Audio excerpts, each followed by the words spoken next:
प्रागैतिहासिक काल में हम लोग पाषाण काल के बारे में अध्ययन करेंगे।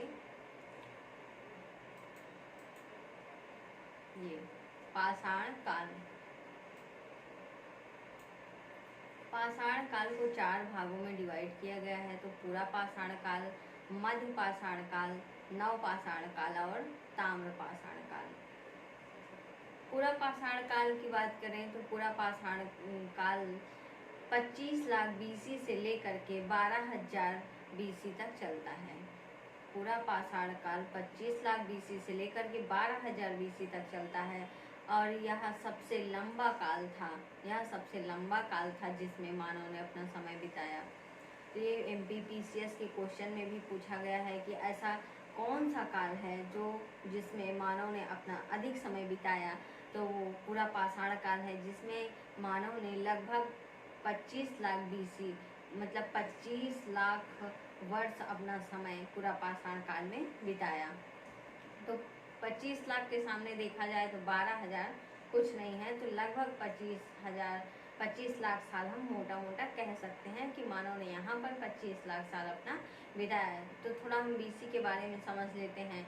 BC क्या है? BC before Christ. BC का होता है full form before Christ.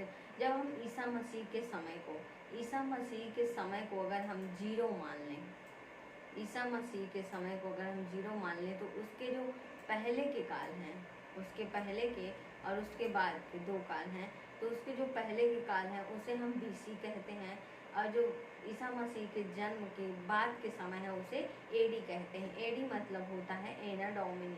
AD मतलब एना डोमिनी। तो जो BC होती हैं वो उल्टी गिनती चलती है, जैसे पहले 10 आएगा, फिर 9 आएगा, फिर 8 आएगा, तब 7 आएगा और AD 1 2 3 4 ऐसे चलता है। जो इस समय वर्तमान में चल रहा है वो AD चल रहा है और 2000 साल पहले BC चल रहा था।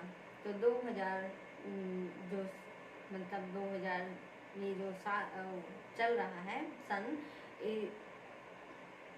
इसी में ये कैलेंडर जिस कैलेंडर के आधार पे 2021 चल रहा है मतलब, तो ये कैलेंडर ग्रेगोरी कैलेंडर के नाम से जाना जाता है।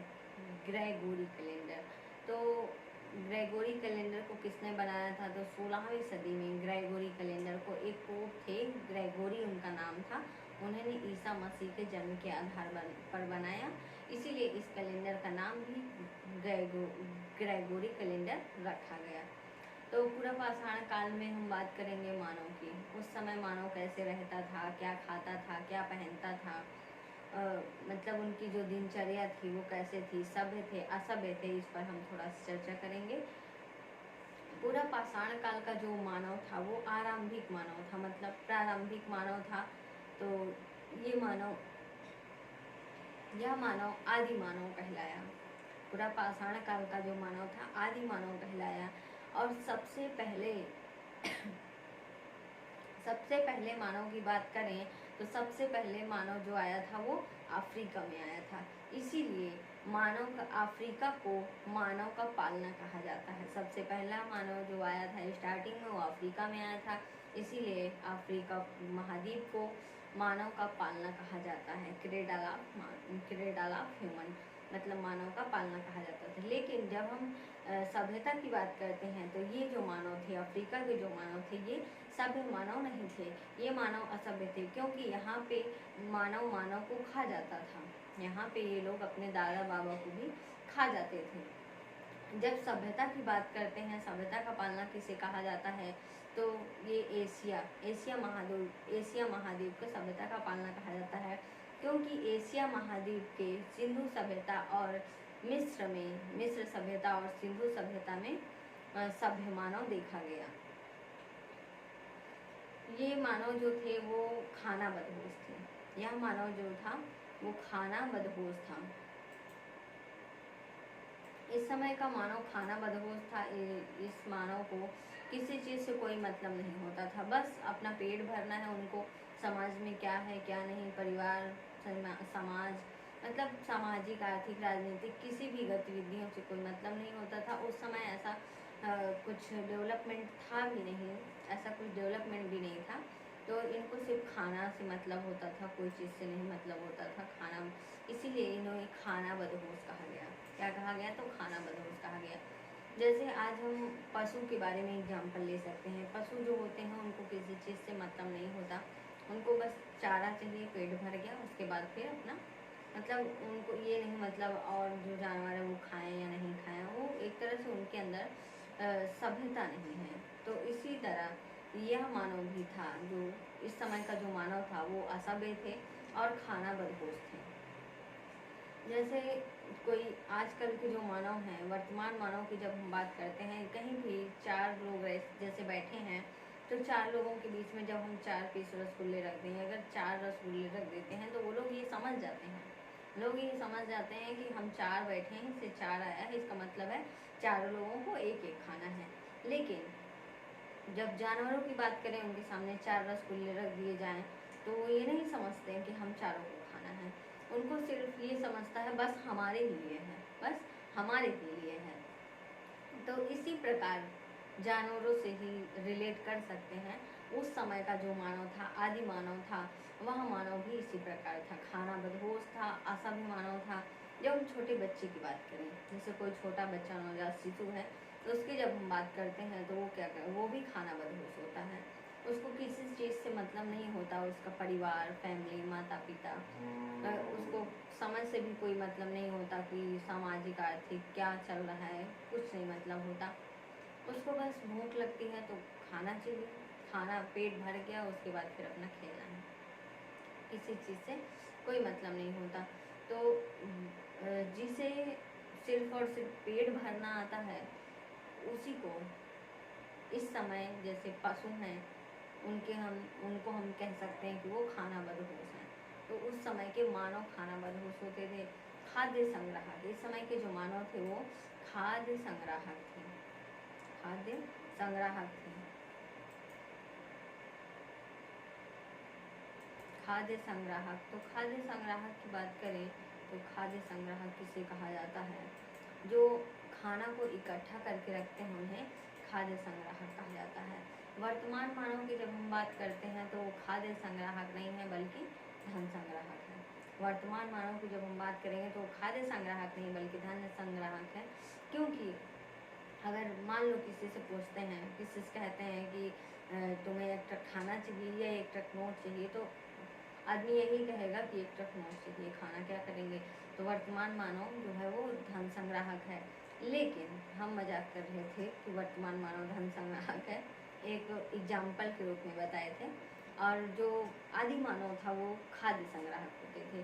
वो एक स्थान से दूसरे स्थान जब जाते थे तो वो लोग खाना लेकर के जाते थे, खाना लेकर के जाते थे। और अगर खाना नहीं होता था, उनका खाना क्या होता था, जो जंगलों में फल होते थे वो खाते थे, और जो शिकार करते थे जानवरों का उसे खाते थे।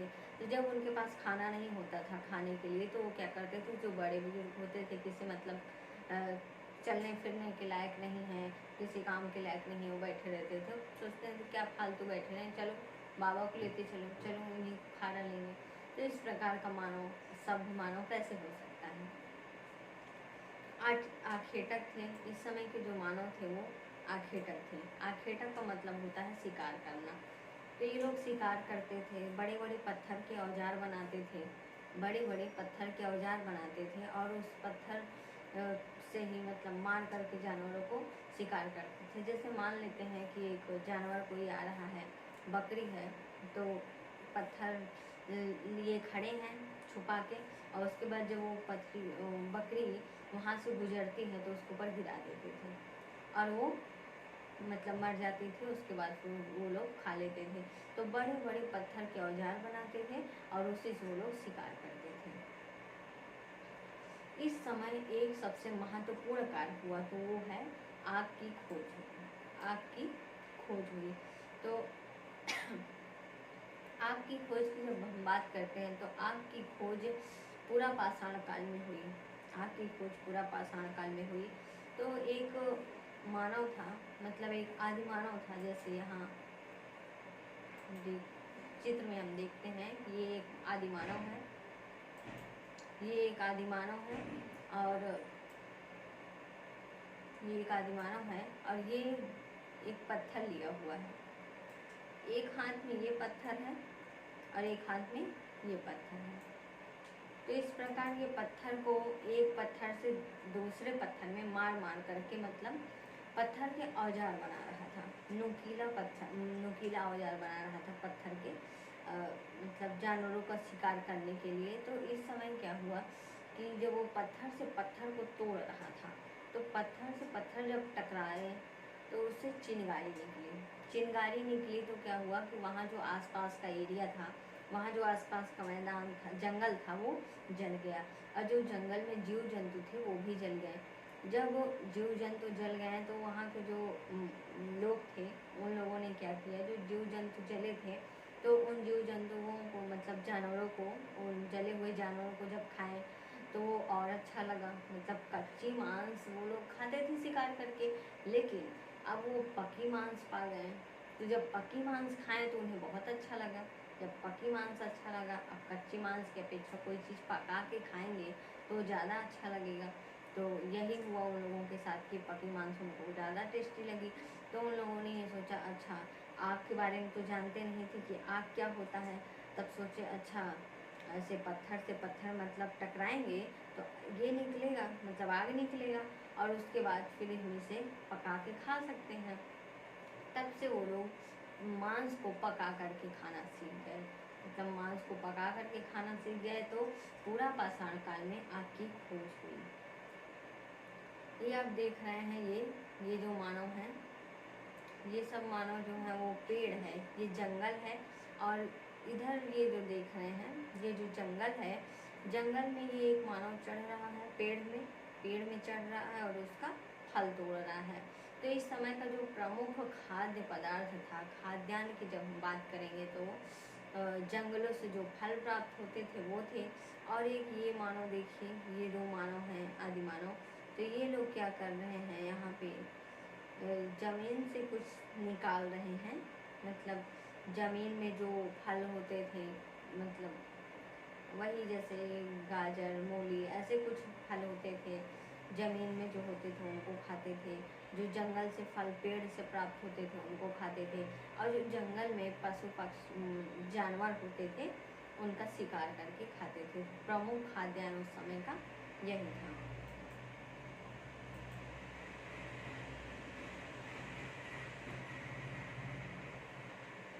जब हम मध्य पाषाण काल की बात करते हैं, मध्य पाषाण काल,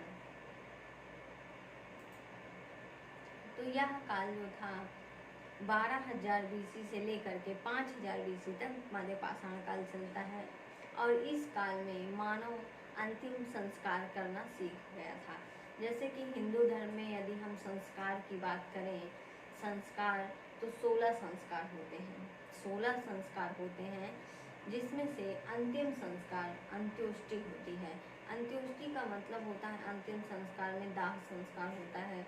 और जैसे हिंदुओं में दाह संस्कार होता है, मुस्लिमों की बात करें तो वहाँ पे दफनाने की प्रथा है। तो इस समय जो मानव था वो अंतिम संस्कार अब तक करना सीख लिया था, जिसका बहुत बड़ा साक्ष्य हमको नवपाषाण काल में मिलेगा।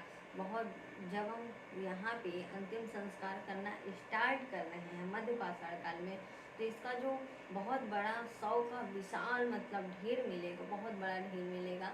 तो हमको कुछ वर्षों के बाद मिलेगा।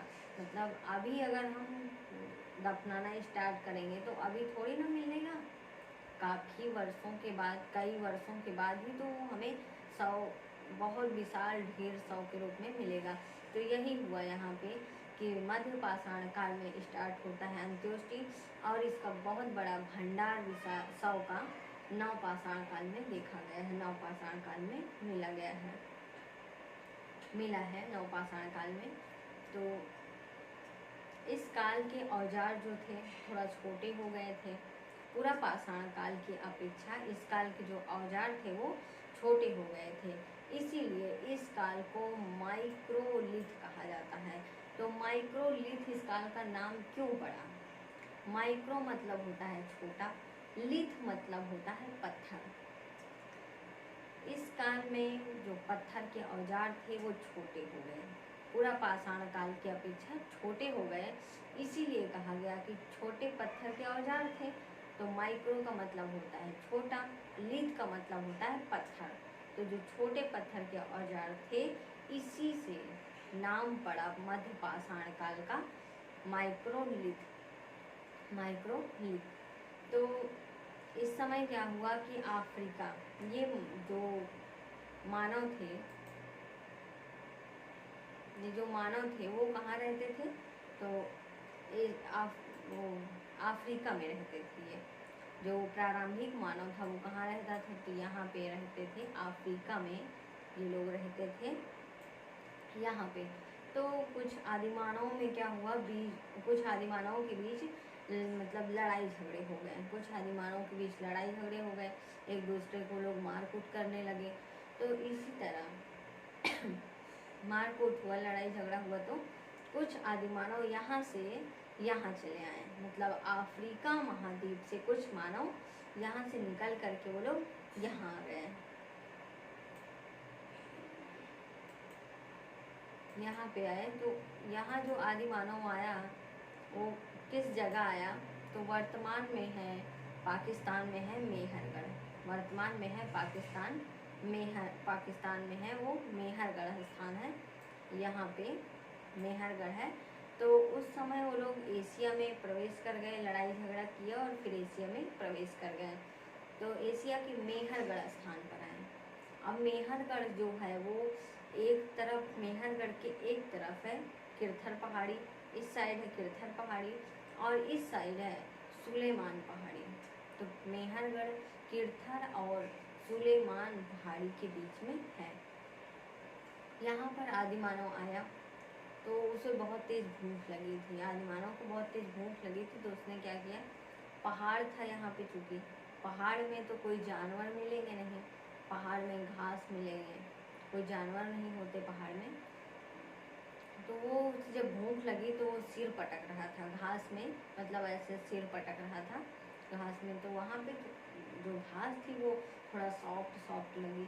जब घास उसे सॉफ्ट लगी तो उसने सोचा कि मतलब लाओ इसी को खाते हैं। जब घास उसने निकाला, खाया, तो घास खाते खाते ही उसे एक जगह गाजर मिली। तब उसने गाजर को, जब घास निकाला, घास के साथ गाजर भी आ गई। जब उसने गाजर खाया तो उसे गाजर तो बहुत टेस्टी लगी। गाजर जब बहुत ज़्यादा टेस्टी लगी तो उसने सोचा अच्छा ये ज़मीन से निकलता है। उसने खाया, फिर और निकाल के खाया। जब और निकाल के खाया उसके बाद वो वहीं पे फेंक दिया। खाने के बाद जो उसका बचा बीज उसको वहीं पे फेंक दिया। जब वहाँ पे फेंक दिया तो कुछ दिनों बाद फिर वो मतलब फिर से वो गाजर जो थी फिर से निकल आई। मतलब फिर से ज़मीन में गाजर का जो बिया था उससे फिर और गाजर बन गई, और गाजर ज़मीन में मतलब उत्पादित हो गई। जैसे अनाज होता है, हम लोग जब बोते हैं तो अनाज क्या होता है, कुछ एक निश्चित समय के बाद अनाज जो होते हैं वो फसल के रूप में तैयार हो जाते हैं, अनाज के रूप में। तो इसी तरह वहाँ जब उसने गाजर फेंक दिया उस आदिमानव ने, तो गाजर फिर से निकल आई गाजर। तब उसने देखा अच्छा ये ऐसे होता है। मतलब उन लोगों को यहाँ से एक आइडिया आया कि हम कोई चीज़ जैसे खा लेते हैं, खाने के बाद जो उसका बिया होता है अगर हम उसको ज़मीन में फेंक देते हैं तो वो फिर से निकल आएगा। तो यहाँ पे उनको लगा कि खेती की इस प्रकार से एक खेती की उनके अंदर सीख उत्पन्न हुई कि ऐसे हम खेती कर सकते हैं। तो यहाँ पे उनको मध्य पाषाण काल, ये प्रारंभ अंतिम मध्य पाषाण काल की बात है।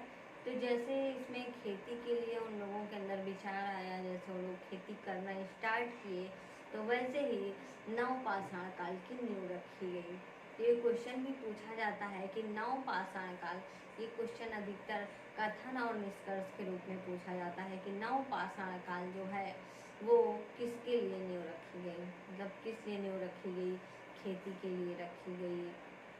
तो इसमें खेती के लिए ही नींव रखी गई है नव पाषाण काल की विशेष रूप से।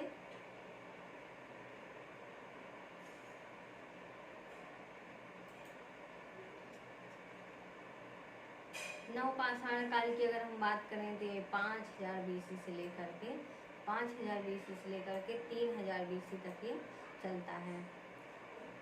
इसी काल में क्या हुआ कि पहिया की खोज हुई।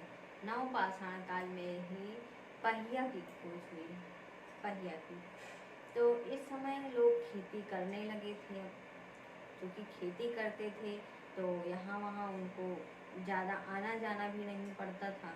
जब लोग खेती करने लगते हैं तो वहाँ पे अस्थायी जीवन व्यतीत करने लगते हैं। जैसे हम गांव के लोगों को देख लेते हैं, जिनके पास खेती है, जिनके पास खेत है, अगर वो लोग खेत कर रहे हैं तो अपना गांव छोड़ के बाहर काम करने के लिए नहीं जाते हैं, क्योंकि अगर गांव छोड़ के गांव छोड़ करके काम करने बाहर चले जाएंगे तो वो उनका खेत की जो फसल होती है वो खराब हो जाएगी।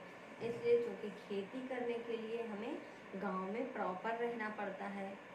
जब प्रॉपर रहना पड़ता है तो इसी प्रकार यहाँ के जो लोग थे जब खेती करने लगे मेहरगढ़ में, तो ये लोग मेहरगढ़ में प्रॉपर रहने लगे, मतलब ये मेहरगढ़ में अस्थायी जीवन व्यतीत करने लगे, अस्थायी जीवन व्यतीत करने लगे।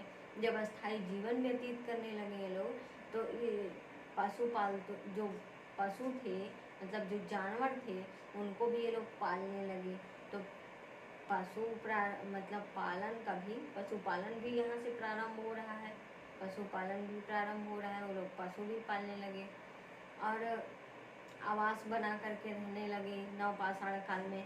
तो ये क्वेश्चन आता है कि खेती की जो शुरुआत हुई है वो कहाँ पे हुई है, किस स्थान में हुई है?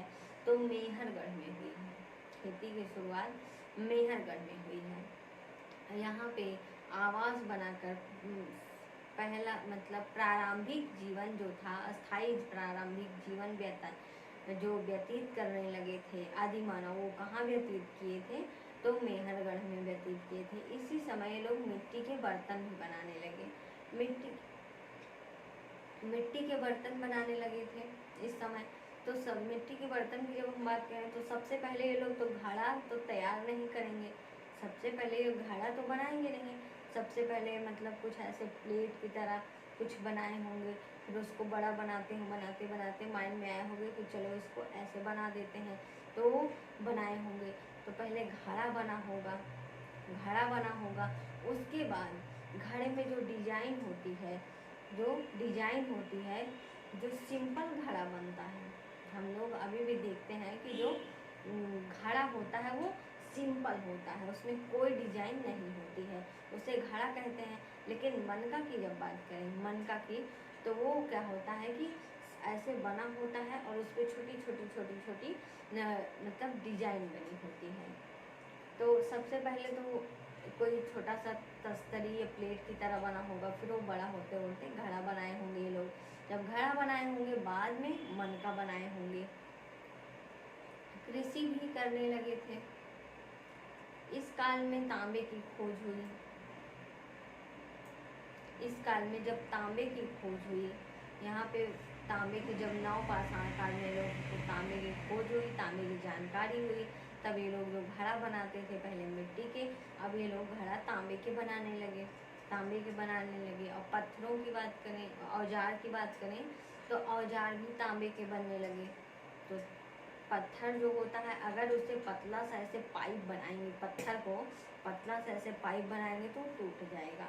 पत्थर को बराबर से काटेंगे तो कहीं ना कहीं फूट जाएगा। तो जो तांबा होता था, तांबा का ये लोग पाइप बनाते थे, तांबा का ऐसे पतला सा पाइप बनाते थे, मतलब ऐसे राड टाइप में बनाते थे, और उसके जो एक साइड में पत्थर के नुकीले औजार, पत्थर को नुकीला करके और एक साइड ऐसे लगा देते थे, तो जिससे इनको ऐसे जब शिकारी जानवर आते थे तो ऐसे शिकार करने में, जानवरों को मारने में और आसानी होने लगी।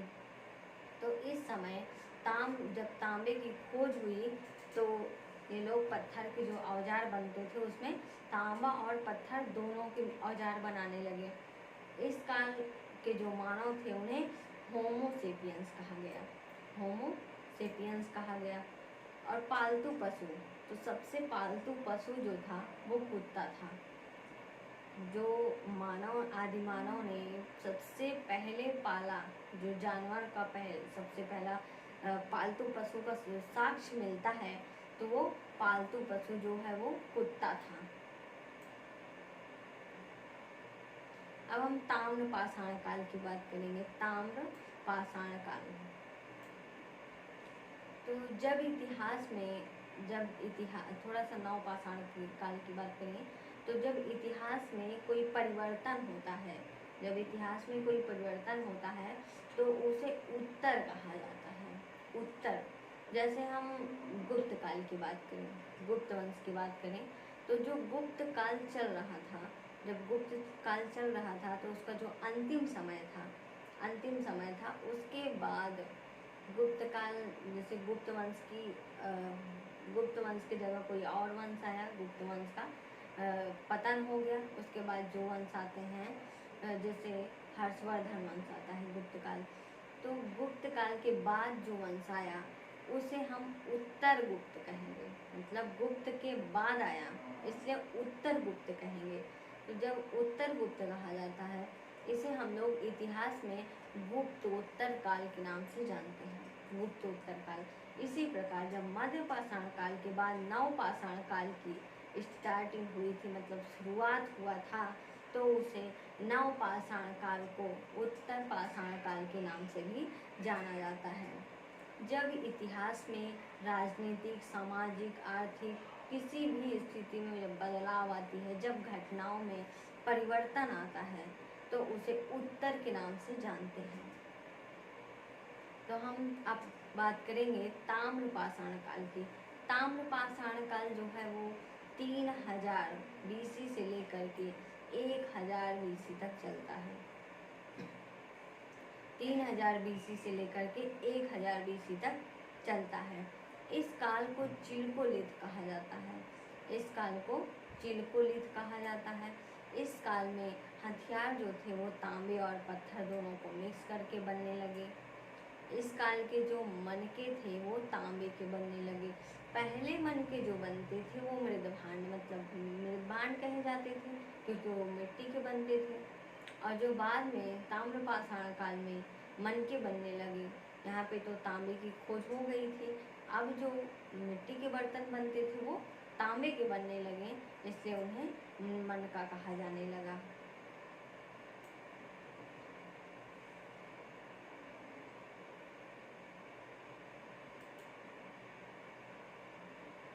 ये जैसे आदिमानव हम देख रहे हैं, तो सबसे जो प्रारंभिक जो मानव थे, प्रारंभिक मानव की जब हम बात करेंगे, तो प्रारंभिक मानव इस प्रकार चलते थे, ये ऐसे झुक करके लोग चलते थे। उसके बाद फिर ये थोड़ा और ऊपर उठ के चलने लगे, जैसे ये मानव है, ये थोड़ा ऊपर उठ के चलने लगे। फिर इनमें परिवर्तन आया, तो फिर और उठ के ऊपर चलने लगे। इसी प्रकार ये ऊपर उठते उठते क्या हुआ कि ये लास्ट में एकदम स्ट्रेट होकर के चलने लगे। जैसे अब हम लोग एकदम सीधे होकर के चलते हैं। तो जो प्रारंभिक मानव की अगर हम बात करें, तो प्रारंभिक मानव, आदि मानव जिसे कहा गया, वो इस प्रकार चलता था, झुक करके। तो ये बंदर, जैसे एक बंदर झुक करके ऐसे चलता है, वैसे ये लोग भी चलते थे। ये औजार है, ये जो औजार देख रहे हैं आप, ये वाला औजार, कितने बड़े बड़े औजार, पत्थर के औजार कितने बड़े बनाए गए हैं। तो ये पूरा पाषाण काल के औजार हैं। पूरा पाषाण काल में जो पत्थर के औजार बनते थे वो बड़े बड़े बनते थे। मध्य पाषाण काल की बात करें तो ये मध्य पाषाण काल के औजार हैं। ये पूरा पाषाण काल की अपेक्षा थोड़ा छोटे बनने लगे, इसीलिए मध्य पाषाण काल को माइक्रोलिथ काल कहा जाता है। नव पाषाण काल के ये औजार हैं, ये औजार नव पाषाण काल के हैं, वो मध्य पाषाण काल की अपेक्षा और छोटे हो गए। और ताम्र पाषाण काल की बात करें तो ये ताम्र पाषाण काल के औजार हैं, जो बहुत छोटे हो गए और इसमें तांबे का भी प्रयोग होने लगा पत्थर बनाने, औजार बनाने के लिए।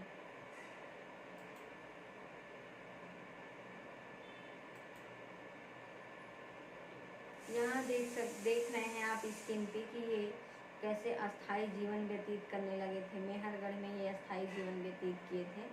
तो ये हैं, ये लोग घर ऐसे बनाते थे। शायद ये घर पशु जो होते थे, जानवर जो होते थे, उनकी खाल को सिल करके बनाते थे। ये घर है इनका। इस प्रकार ये लोग अस्थाई जीवन व्यतीत करते थे। और ये है आदिमानव। नवपाषाण काल की बात करें, नवपाषाण काल में पहिया की खोज हुई। तो पहिया की खोज इनको कैसे हुई? तो इस समय चूँकि ये लोग खेती करने लगे थे, तो अनाज वगैरह ढोने में दिक्कत होती होगी, कहीं आने जाने में भी थोड़ा असुविधा, यातायात में भी असुविधा रहती होगी। तो ये लोग यहाँ पे पहिया का विकास किए। नवपाषाण काल में पहिया का विकास हुआ। ये लोग पहिया बनाने लगे लकड़ी की, और फिर पहिया से गाड़ी बनाने लगे। गाड़ी तो यातायात में सुविधा, आने जाने में सुविधा, सामान ढोने में सुविधा, कई प्रकार की सुविधाएं गाड़ी से प्राप्त होने लगी।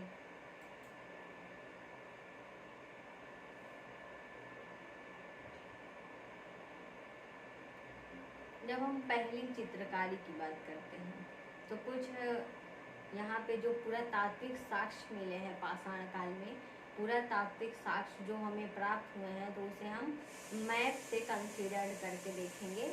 मैप से कंसीडर करके देखेंगे और ये देखेंगे कि वो कौन कौन से स्थान थे जहाँ पर हमें पुरातात्विक साक्ष्य मिल रहे हैं पाषाण काल के। पहली चित्रकारी जो हुई थी वो हाथी और एक मानव की हुई थी। हाथी और मानव की हुई थी। तो वो पहली चित्रकारी जो है वो भीमबेटका में हुई है। भीमबेटका कहाँ है? तो मध्य प्रदेश में है। भीमबेटका मध्य प्रदेश में है। रायसेन जिला विंध्याचल पहाड़ी, रायसेन जिला विंध्याचल पहाड़ी में भीमबेटका है। ये देख रहे हैं आप मैप में कि ये भीमबेटका है। ये मध्य प्रदेश में है भीमबेटका, और यहीं पे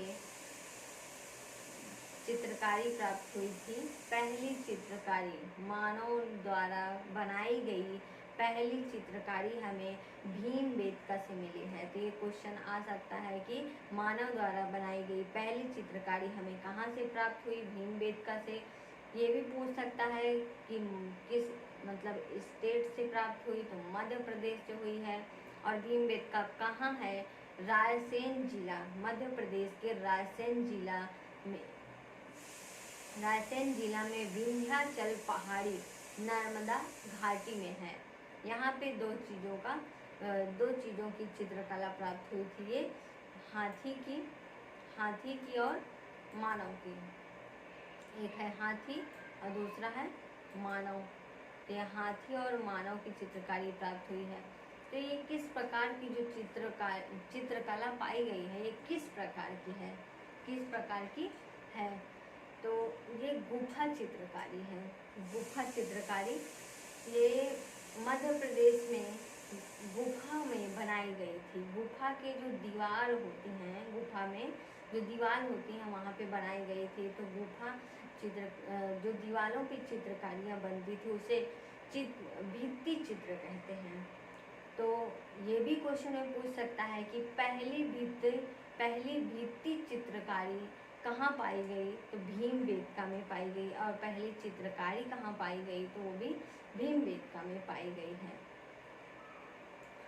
मानव का जो कंकाल मिला है पाषाण काल से पुरातात्विक साक्ष्य के आधार पर जो कंकाल मिला है मानव का, पहला मानव कंकाल वो पल्लव रन में मिला है। पल्लव रन कहाँ है? तो यहाँ पे है मद्रास में पल्लव रन है। पहले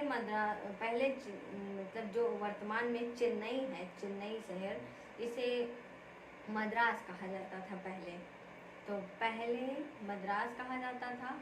और मद्रास में एक स्थान है पल्लव रन में मानव का पहला कंकाल मिला है।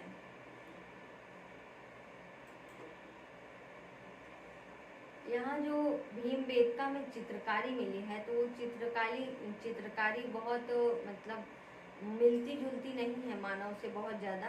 वो लोगों ने चित्रकारी इस तरह कुछ बनाई थी, ऐसे सिर बना दिए थे ये, और इसके दो हाथ बना दिए थे, ये ऐसे करके दो हाथ बने थे, और यहाँ पे दो पैर बने थे।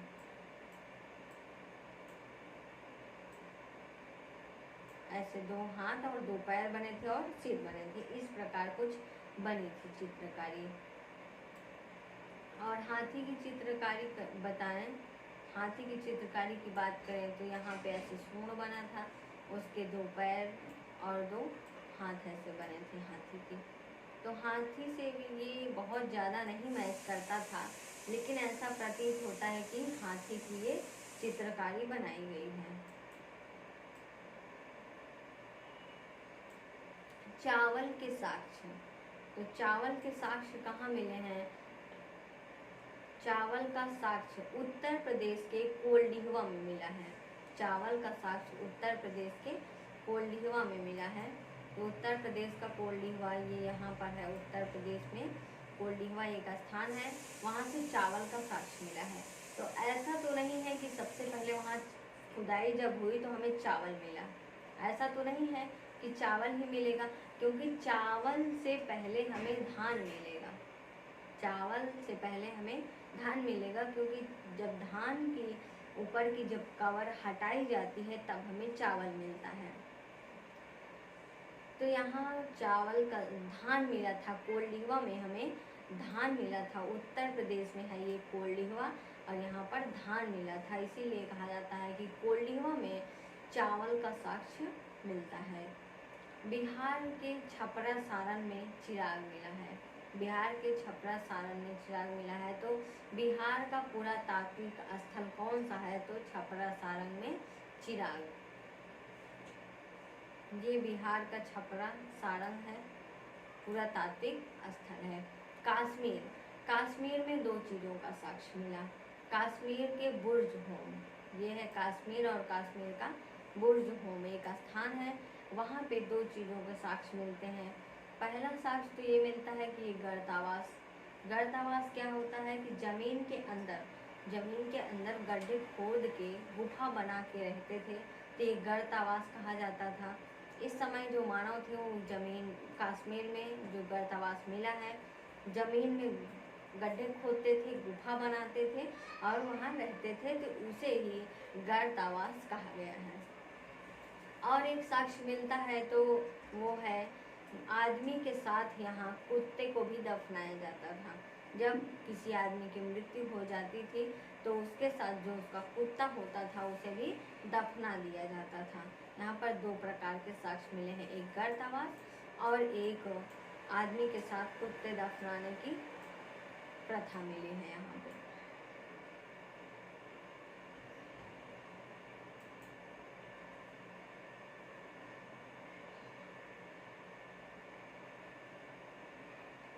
प्रारंभिक पशुपालन, प्रारंभिक पशुपालन का जब हम बात करते हैं तो यहाँ मध्य प्रदेश के आदमगढ़ से मिलता है। प्रारंभिक पशुपालन मध्य प्रदेश के आदमगढ़ से मिलता है। लेकिन जो व्यवस्थित ढंग से पशुपालन का साक्ष्य हमने देखा तो वो नवपाषाण काल से मिलता है। प्रारंभिक जब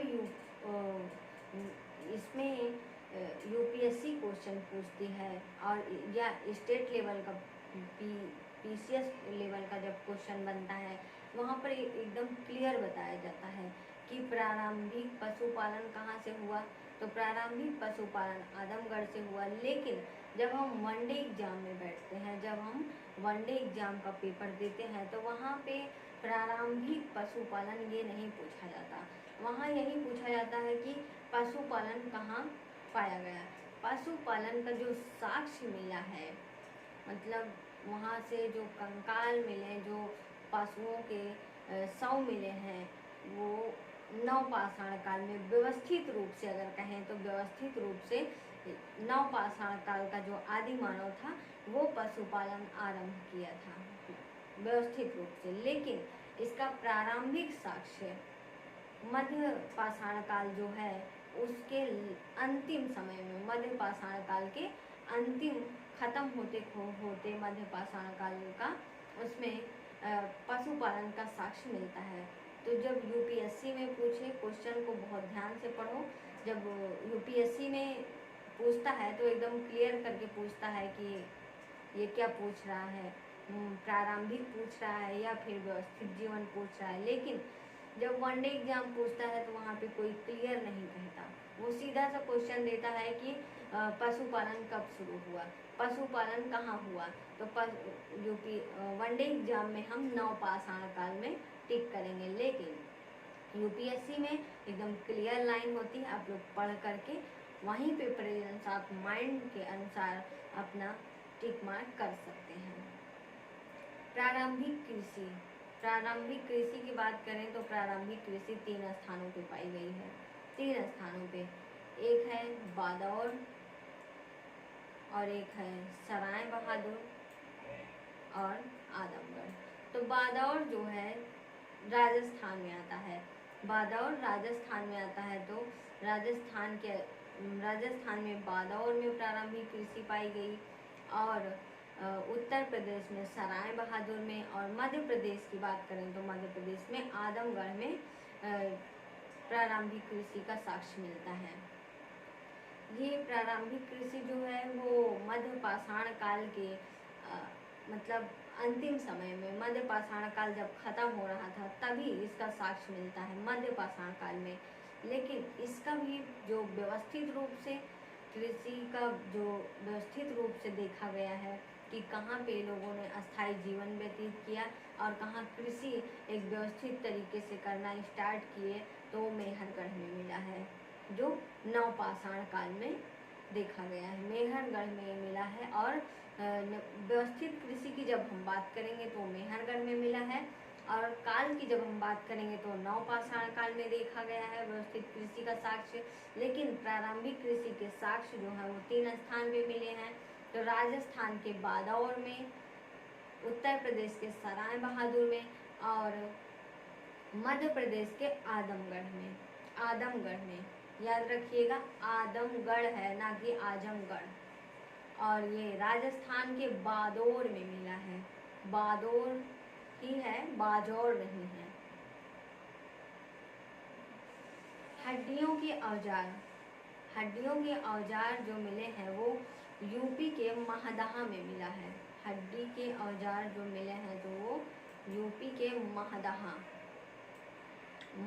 में मिला है। और जो विशाल हड्डियों का जो विशाल शव मिला है, बहुत ज़्यादा वहाँ पे मतलब हड्डी थी, शव के रूप में बहुत ज़्यादा हड्डी मिले हैं, तो वो है दमदमा।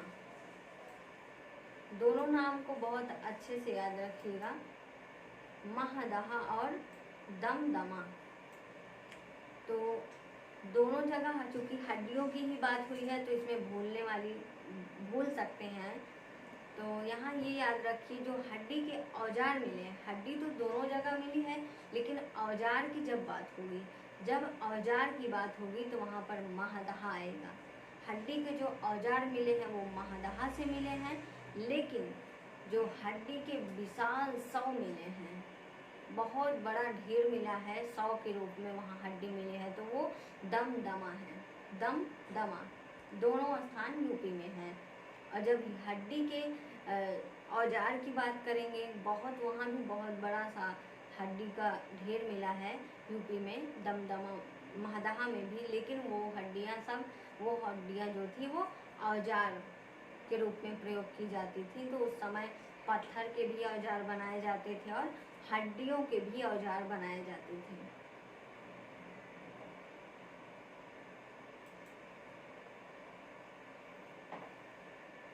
मानव द्वारा पाला गया पहला जानवर, मानव द्वारा पाला गया पहला जानवर की जब हम बात करेंगे तो वो कुत्ता है।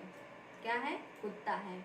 व्यवस्थित ढंग से कृषि तथा व्यवस्थित ढंग से मानव जीवन का साक्ष्य जो मिलता है वो मेहरगढ़ से मिलता है। व्यवस्थित ढंग से कृषि और व्यवस्थित ढंग से मानव जीवन का साक्ष्य मिलता है कहाँ? मेहरगढ़ में। तो मेहरगढ़ कहाँ है? मेहरगढ़ पाकिस्तान में, वर्तमान में पाकिस्तान में सुलेमान और किरथन पहाड़ियों के बीच में है। वर्तमान में पाकिस्तान जो है वो सुलेमान और किरथर पहाड़ियों के पाकिस्तान में मेहरगढ़ है।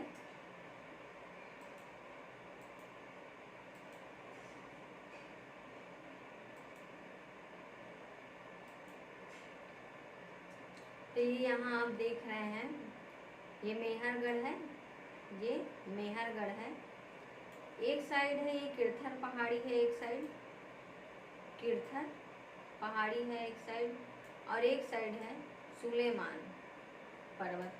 तो मेहरगढ़ पाकिस्तान में है। यहाँ से ये भारत का जो मैप है, यहाँ से भारत की ये सीमा रेखा है, बॉर्डर है। तो यहाँ से पाकिस्तान स्टार्ट हो रहा है। इधर पाकिस्तान में पाई गई है मेहरगढ़, स्थान जो है पाकिस्तान में है। और पाकिस्तान मेहरगढ़ जो है वो सुलेमान और किरथर दो पहाड़ियों के बीच में है। तो प्रारंभिक कृषि का साक्ष्य तो आदमगढ़, बादौर और सराय बहादुर में मिलता है मध्य पाषाण काल में। लेकिन व्यवस्थित जीवन काल की बात करें, व्यवस्थित कृषि की बात करें, व्यवस्थित पशुपालन की बात करें तो यहाँ पे मेहरगढ़ में मिला है। तो ऐसा कौन सा काल है, क्वेश्चन पूछ सकता है कि ऐसा कौन सा काल है जो तीनों नहीं, ऐसा कौन सा स्थान है, ऐसा कौन सा स्थान है जो तीनों कालों में व्यवस्थित था। ऐसा कौन सा स्थान है जो तीनों कालों में व्यवस्थित था, तो वहाँ पे मेहरगढ़ है, मेहरगढ़ है। ऐसा कौन सा काल है जहाँ कृषि, ऐसा कौन सा स्थान है जहाँ कृषि व्यवस्थित रूप से स्टार्ट हुई, तो मेहरगढ़ है। ऐसा कौन सा स्थान है जहाँ पशुपालन व्यवस्थित रूप से स्टार्ट हुआ, तो वो भी मेहरगढ़ है।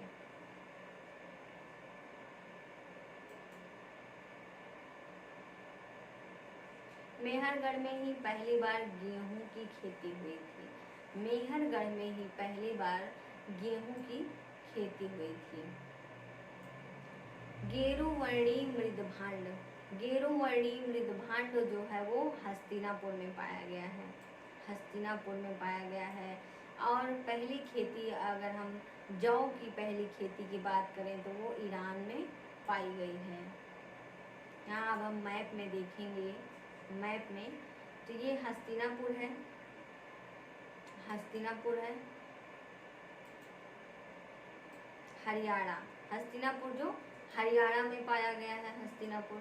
तो यहाँ पर गेरुवर्णी रंग के, मतलब गेरू के कलर, गेरुवर्णी का मतलब समझिए तो गेरू, गेरू मतलब गेरू के जैसा, गेरू आप लोगों ने, सभी लोगों ने देखा होगा। तो गेरू जिस कलर का होता है उसी कलर का, मतलब गेरू वर्णी, वर्ण का मतलब होता है रंग, गेरू वर्णी कलर जो होते, गेरू वर्णी मृदभांड पाया गया है।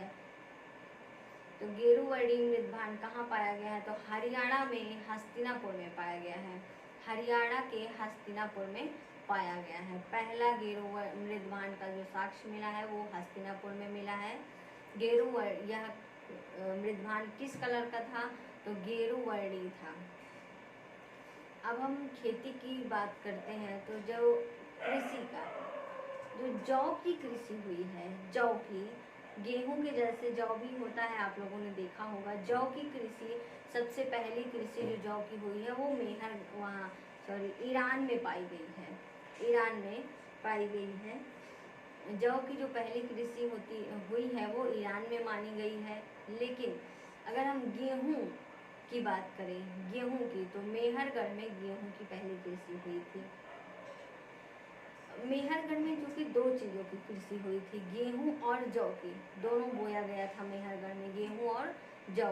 तो मेहरगढ़ में गेहूं और जौ की खेती हुई थी। लेकिन अगर हम जौ की पहली कृषि की बात करें, जौ की पहली कृषि की बात करें तो वो ईरान में हुआ था। जौ जो पहली बार उत्पादित हुआ है वो ईरान में हुआ है। लेकिन गेहूं की जब हम बात करते हैं तो वो मेहरगढ़ में, पहली खेती जो गेहूं की हुई थी वो मेहरगढ़ में हुई थी। और मेहरगढ़ में गेहूं और जौ की दोनों की खेती हुई थी। तो ये हम कह सकते हैं कि जब हम मतलब विश्व की बात करते हैं, पूरे विश्व की बात करते हैं कि खेती सबसे पहले कहाँ हुई, तो सबसे पहले खेती ईरान में हुई है, ईरान में हुई है और जौ की हुई है। लेकिन जब हम भारत की बात करें, मतलब उपमहाद्वीप की बात करें, भारतीय उपमहाद्वीप की जब हम बात करते हैं तो वहाँ पर मेहरगढ़ आएगा। मेहरगढ़ में पहली खेती हुई थी गेहूं और जौ की। यहाँ पे कंफ्यूज मत होइएगा आप लोग, यहाँ पे बहुत कंफ्यूजन है कि कंफ्यूज मत होइएगा। जब हम जौ की बात करेंगे और विश्व के स्तर पे बात करेंगे तो वो ईरान में खेती हुई है, लेकिन जौ की और गेहूं और जौ जो हुआ था ये मेहरगढ़ में पहली बार बोया गया था। तो उपमहाद्वीप की जब हम बात करेंगे, भारतीय उपमहाद्वीप की, तो वहाँ मेहरगढ़ आएगा। मेहरगढ़ में दो चीज़ों की पहली खेती हुई थी, तो गेहूं और जौ की हुई थी, गेहूं और जौ की हुई थी। तो एक अभी खोज हुई है, हाल ही में एक खोज हुई है, हाल में ये खोज हुई है कि जो चावल का साक्ष्य पाया गया था, चावल का साक्ष्य कोल्डिहवा में पाया गया था, उत्तर प्रदेश के कोल्डिहवा में। लेकिन अभी एक खेती की एक खोज हुई है, तो वो उसमें भी चावल का ही साक्ष्य पाया गया है। और यूपी के लेहुरा देव, यूपी का एक स्थान है लेहुरा देव, यूपी का एक स्थान है लेहुरा देव, वहाँ से चावल का साक्ष्य मिलता है। तो ये जो चावल का साक्ष्य मिला है लेहुरा देव से, ये कितने हजार बीसी की बात करता है। तो ये लेहुरा देव से जो साक्ष्य मिला है चावल का, वो 8000 बीसी, मतलब 8000 पहले का, 8000 बीसी। अगर हम वर्तमान से बात करें, अभी से 2000, ये अभी एडी भी चल चुका है, तो चूंकि जब हम वर्तमान से बात करेंगे तो ये 10,000 पुराना हमको चावल का साक्ष्य उत्तर प्रदेश के कोल्डिहवा, उत्तर प्रदेश के लेहुरा देव से मिला है। और बीसी से अगर हम बात करते हैं तो 8000 पहले। लेकिन जब वर्तमान समय से बात करते हैं तो वर्तमान समय से 10,000 पहले की ये चावल की साक्ष्य की खोज हुई है। यहाँ जो मेहरगढ़ में कृषि हुई थी, जो मेहरगढ़ में कृषि हुई थी वो 7,000 बीसी, मतलब 7,000 बीसी, तो 2000 पहले हम जाते हैं, वहाँ बीसी की बात करते हैं, 7,000 बीसी पहले हुई थी। अगर हम वही वर्तमान समय की बात करते हैं तो अभी से कितने साल पहले यहाँ खेती हुई, तो अभी से 9,000 साल पहले खेती हुई। अब आप लोगों के मन में ये क्वेश्चन उठ रहा होगा कि मेहरगढ़ में जो खेती हुई, कृषि हुई, वो नवपाषाण काल में स्टार्ट हुआ। और नवपाषाण काल, जैसे कि यहाँ देखिए, नवपाषाण काल जो है वो 5000 बीसी से लेकर के 3000 बीसी तक चलता है। ये नवपाषाण काल 5000 बीसी से लेकर के 3000 बीसी तक चलता है। तो आखिर ऐसा कैसे हो गया कि यहाँ पे 7000 बीसी, 7000 बीसी मतलब पहले खेती हुई थी, यहाँ से 5000 बीसी की बात हुई है, लेकिन खेती जो हो रही है, खेती का जो साक्ष्य पाया जा रहा है वो 7000 बीसी पहले का पाया जा रहा है। तो इसका बहुत अच्छा एग्जाम्पल हम लोग देख सकते हैं, जैसे शहर और गांव, शहर और गांव की जब हम तुलना करते हैं तो गांव जो होते हैं वो शहरों की अपेक्षा बहुत पीछे चलते हैं, गांव जो होते हैं वो शहरों की अपेक्षा बहुत पीछे चलते हैं। तो गांव में क्या होता है कि कैसे घर बनाने हैं, कैसे नालियाँ बननी है, कैसे सड़क बनाने हैं, कुछ भी मतलब व्यवस्थित ढंग से नहीं होता है। लेकिन हम वही स्थान पे शहरों की बात करें, जब हम शहरों की बात करें तो वहाँ पे एक नियम होता है कि हमें ऐसे घर बनाना है, यहाँ की जो रोड है इतनी चौड़ी, हमें काफ़ी दूर, मतलब इतनी चौड़ी ही रोड रहेगी, इससे कम नहीं होगी, नालियाँ जो रहेगी वो ढकी रहेगी। जैसे हम दिल्ली में नोएडा शहर की बात करते हैं, दिल्ली में नोएडा शहर की बात करते हैं, तो जो नोएडा शहर और जो पहले के शहर बसाए गए हैं उन दोनों में तुलना करते हैं, तो जो पहले के शहर बसाए गए हैं उसमें ये है कि कहीं रोड पतली है, कहीं रोड चौड़ी है, किसी का घर का नक्शा किसी तरह है, किसी का किसी तरह, मतलब बहुत ज़्यादा डिफरेंसेस है। लेकिन वहीं हम दिल्ली का जब नोएडा शहर की बात करते हैं, वो बाद में बसाया गया है, इसलिए वहाँ के घर कैसे होंगे, वहाँ सड़क कैसी होंगी, वहाँ नालियाँ कैसी होंगी, सब चीज़ें व्यवस्थित ढंग से है।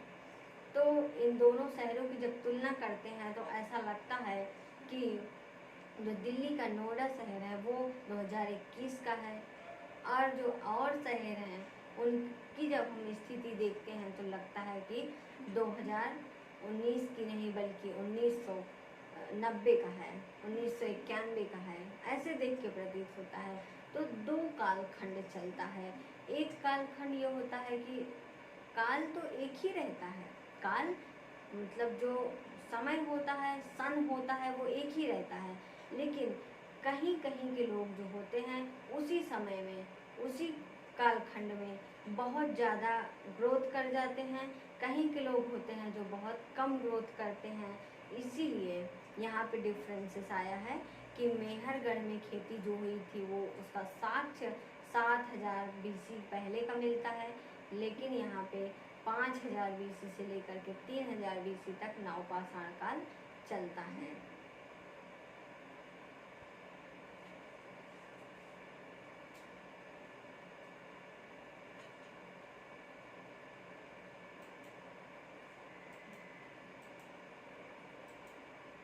तो जब क्वेश्चन आएगा कि हाल ही में भारतीय उपमहाद्वीप में पहला खेती का साक्ष्य लेहुरा देव, मतलब लेहुरा देव है या फिर मेहरगढ़ है या कोल्डिगवा है, तो सबसे पहला खेती का साक्ष्य, क्योंकि सबसे पुराना 8000 BC पहले लेहुरा देव में मिलता है और 7000 BC मेहरगढ़ में खेती का साक्ष्य